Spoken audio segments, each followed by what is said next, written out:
The plagues of Egypt. I have made you as God to Pharaoh,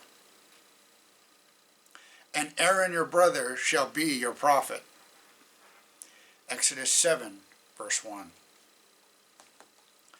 Aaron, instructed by angels, went to Moses near Horeb, and they discussed what the Lord had been telling them about returning to Egypt and how he would be leading the Israelites out of Egypt.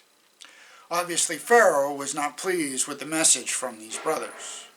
The issue became a crisis when Moses explained to the Sabbath-breaking Israelites that obedience to God was the first condition of deliverance. Pharaoh, believing that refusing to work on the seventh day of the week was a sign of revolt, made their work even more oppressive. However, the Hebrews expected their freedom without any special trial of their faith. They were not yet prepared for deliverance. Many were content to remain in bondage rather than meet the difficulties ahead in a strange land. For this reason, God did not deliver them by the first plague for two reasons.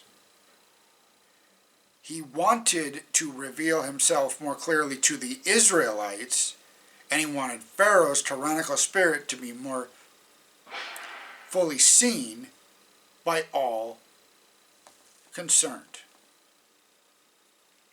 Before each plague, Moses described its nature and consequences so Pharaoh might save himself and his country if he chose to yield. Other nations would hear of these events and tremble at the God of the Israelites. God gave to Pharaoh the most striking evidence of divine power, but the monarch stubbornly refused to heed the light. Every display of infinite power rejected by him rendered him the more determined in his rebellion. As he continued to venture on in his own course,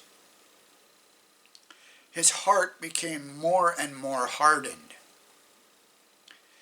He who has once yielded to temptation will yield more readily the second time.